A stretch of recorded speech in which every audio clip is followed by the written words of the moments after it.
Praise lord. దేవుని శ్రేష్టమైన నామమునకు మహిమ కలుగునుగాక. ప్రభు పేరట మీ అందరికీ హృదయపూర్వక వందనాలు. ఈ ఉదయకాలము దేవుని వాక్యాన్ని విందాం. యాకోబు రాసిన పత్రిక 4వ అధ్యాయము 14వ వచనము. రేపేమి సంభవించునో మీకు తెలియదు, మీ జీవం ఏపాటిది, మీరు కొంతసేపు కనపడి అంతలో మాయమైపోవు ఆవిరి వంటి వారే. ప్రియులరా, భక్తుడైన యాకోబు తెలియజేస్తున్న చక్కటి విలువైన మాటలండి.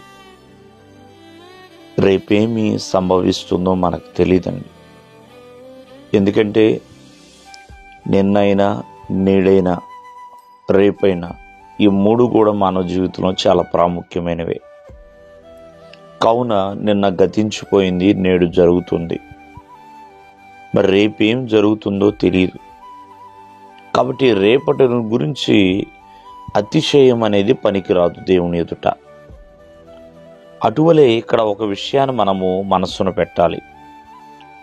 మీ జీవము ఏ పాటిది.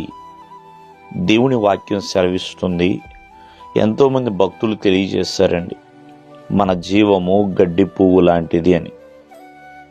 గడ్డి పువ్వు ఉదయము చక్కగా వికసిస్తుంది, మధ్యాహ్నానికి వాడిపోతుంది, సాయంత్రానికి రాలిపోతుందండి. అంటే ఒక్క రోజులోనే గడ్డి పువ్వు జీవితం అనేది అయిపోతుంది. అలాగే మన జీవము కూడా ఆ రీతిగా ఉన్నది అని భక్తుడు తెలియజేస్తున్నాడు. ఒట్టి ఊపిరి వంటి వారు అని భక్తుడైన యోబు గారు తెలియజేస్తుంటారండి. అంటే మనం అంత బలవంతులేం కాదండి, ఒట్టి ఊపిరి వంటి వారమని.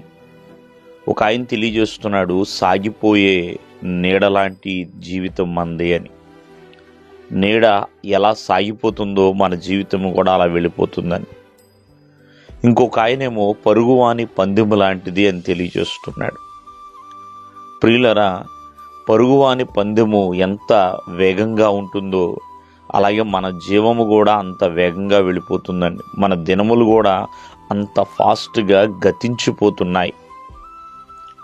కావున ఇలా ఎన్నో రకాలుగా జీవము గురించి రాశారు. మరి కొంతసేపు కనపడుతుంది, అంతలోనే మాయమయ్యే ఆవిరి వంటిది అని. ఆవిరి ఎంతసేపు ఉంటుందండి? మూత తీయంగానే కొద్దిసేపటికి కనపడుద్ది, అంతలోనే మాయమైపోతూ ఉంటుంది. మరి అటువంటి జీవాన్ని మనం కలిగి ఉన్నాం. కావున ఆ జీవమును బట్టి అతిశయించకుండా ఎంతో జాగ్రత్త కలిగి, ఎందుకంటే మనందరికీ జీవమును ప్రసాదించింది ఆ దేవాది దేవుడు. ఆయన జీవాధిపతి అయి ఉన్నాడండి. కావున జీవము నుండి శాశ్వతమైన జీవానికి ఆయన మనలందరినీ కూడా నడిపించువాడు. దేవుడు మిమ్మల్ని ఆశీర్వదించునుగాక. ఆమేన్.